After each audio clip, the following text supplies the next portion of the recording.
What's up, guys? So, this is what's in my climbing bag. Yesterday's video, it started to snow during the job, which we were expecting, so I took all my gear out and basically untied every knot and undid every carabiner and put on the carpet so it would dry. And yeah, in my apartment, my second floor apartment, because that's where I live, fucking shithole. But you make do with what you got, and this is where I am for the time being. So, without further ado, this is the gear that I always carry on me. I have more stuff in the truck, like in the back and in the trailer and stuff like that, but inside my climbing bag, plural, this is what I have all the time, with the exception of Faith over there. So, forgive the lighting. It's fucking terrible here. There are no lights in my apartment. So, we have lamps, lanterns. There's a chandelier way back there. This lamp was made out of a dildo or something. Fuck, I don't fucking know, man. I think it's called something else. I don't know. It fucking freaks me out, but I need light. So, that's, anyway, yeah. Edit that out or maybe keep it in because this channel's not for kids in case you didn't fucking know. So, alright, going through this quickly. Oh, quickly. That's my harness bag. And it would be fair to show you my harness, which is hanging up right now over here. This is the SL Tech Baobab Ascent harness. It's a harness basically that's SRT capable, well, SRT ready. It's got the shoulder strap, but I'm gonna make another video about that later, going into bigger detail. Actually, that should probably be in the thumbnail. Anyway, we'll see. So back to the setup.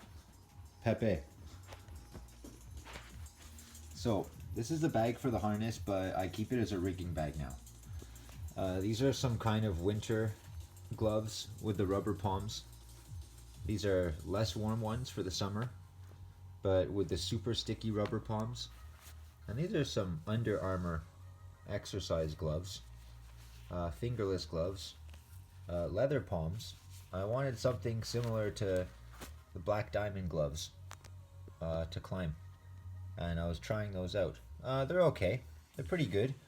They're actually surprisingly tough. I paid fucking $12 for them at Winners. Not bad, and they have this little extra wrap around the wrist.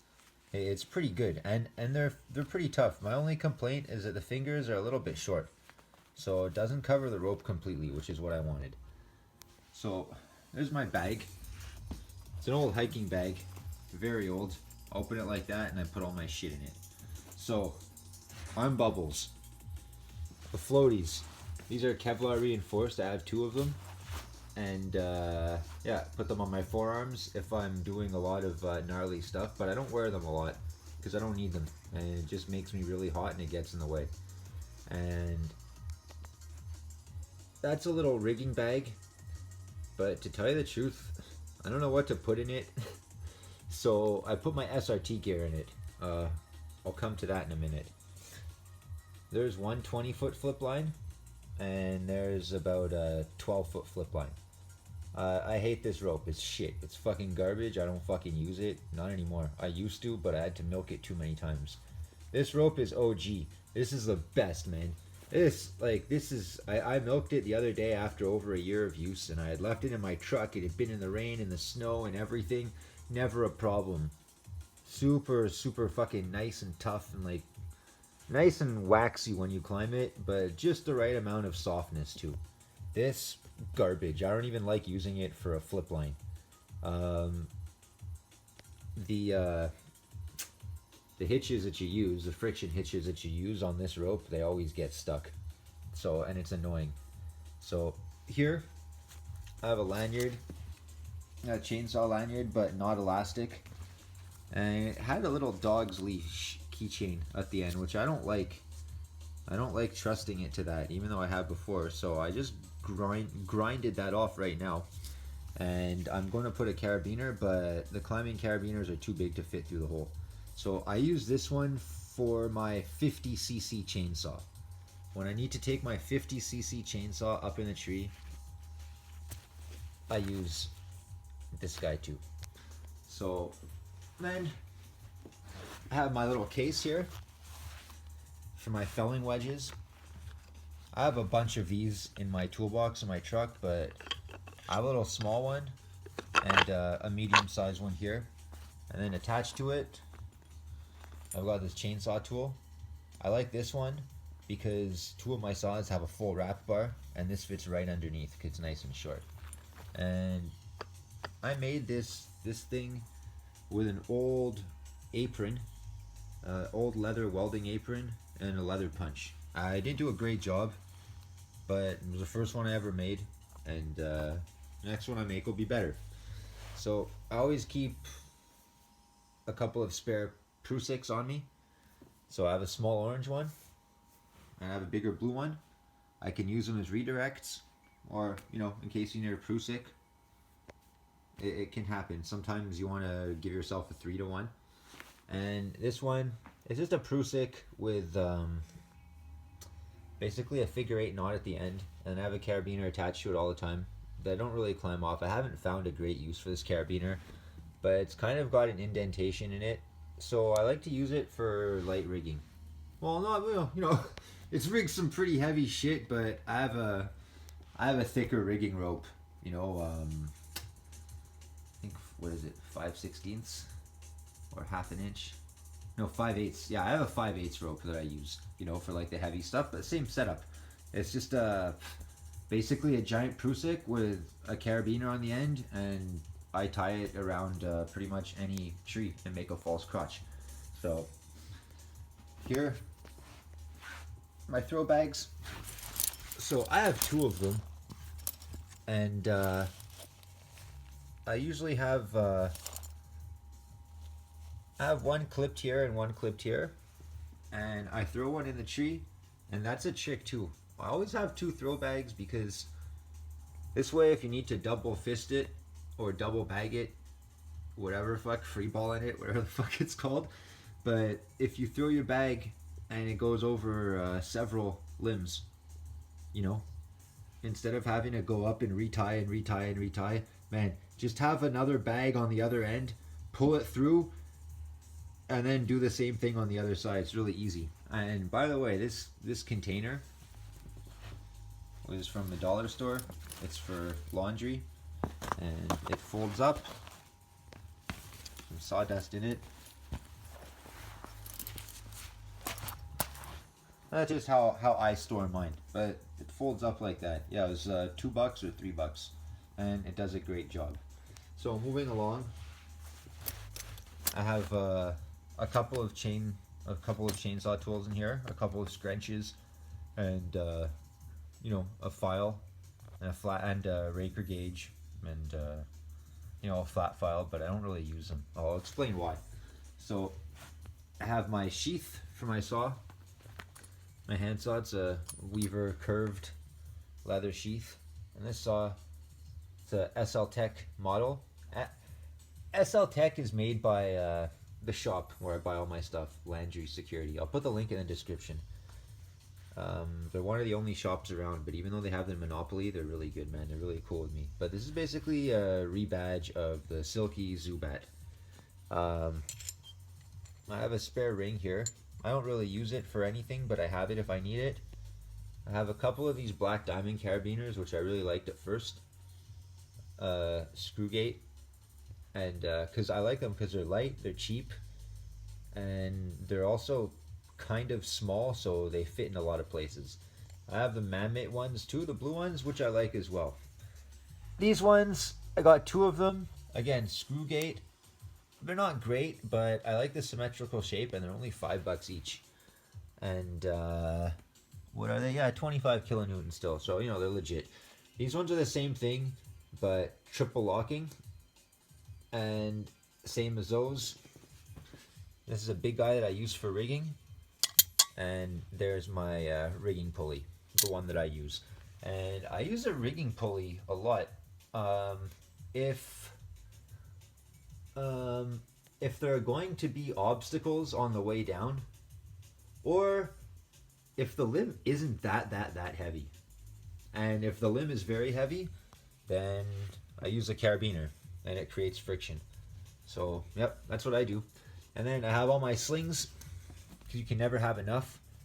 These soft ones I really don't like. I like them at first, but I don't. I like the hard ones. Nice and waxy. Fucking beautiful. I have a rigging plate. I used to use this for 3-to-1 advantages. I never use it anymore. I have no idea how to use it. I have no idea what it's for.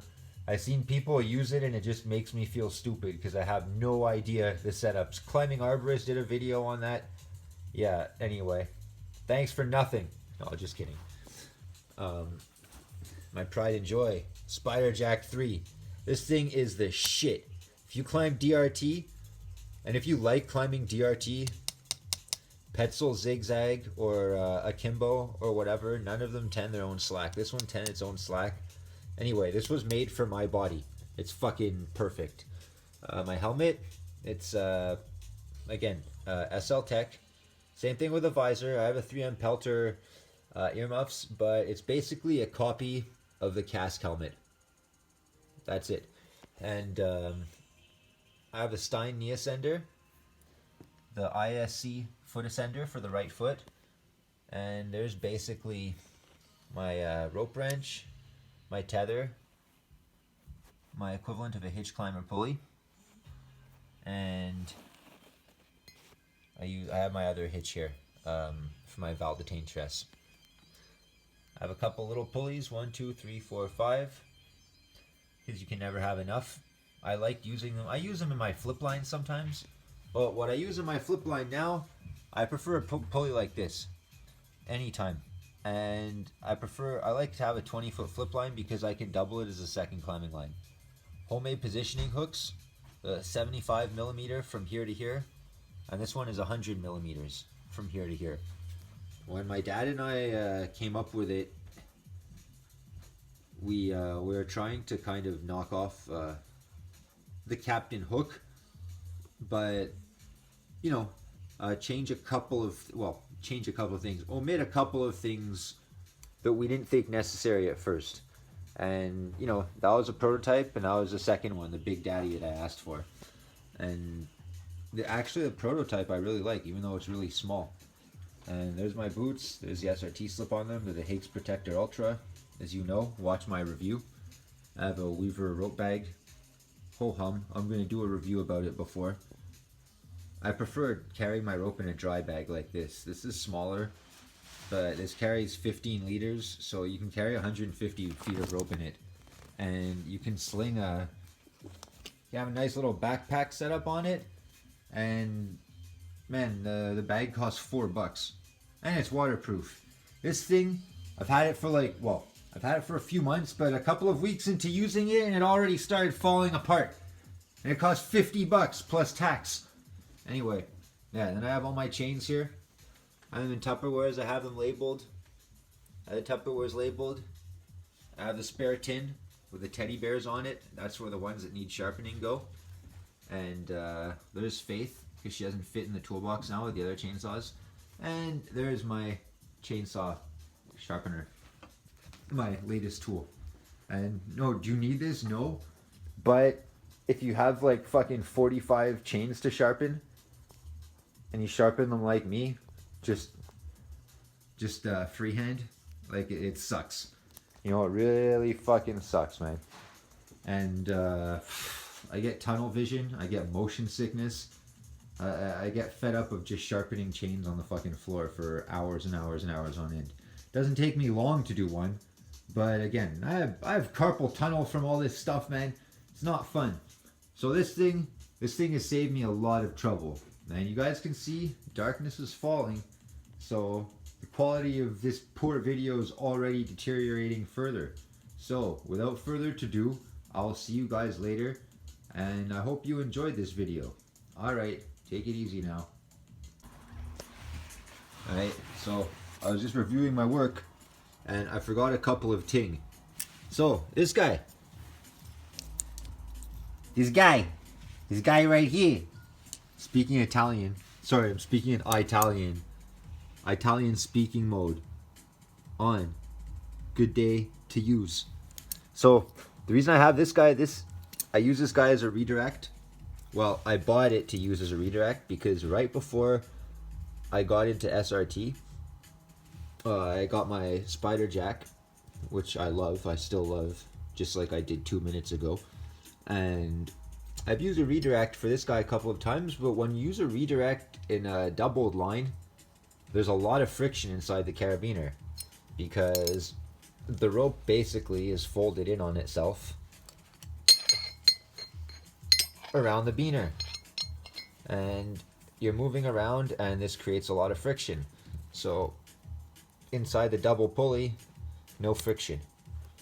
And you know, especially if you have to do this a couple of times. Now I only have one of these things, so you know, like whatever. But to tell you the truth, I haven't really used it. I haven't had the opportunity. I had the need for it when I didn't have it, and you know, I did a job and I was there several days and I was thinking about it in my head, and I thought, Christ, that would really fucking help. And you know, and then I got it, and then I didn't really have an opportunity to use it after, but I will. And again, you know, I have it, so nice solid little piece of gadgetry. And last but not least, my climbing spikes. So yeah, I have first thing, I changed the pads on these. These were the fucking sorry looking spikes when I got them. Fuck. I'll find the thumbnail on Instagram. So they're Miller Klein. They're fucking old, man. I think they're from the 50s. No joke. And these are not the original straps on them. I changed them twice.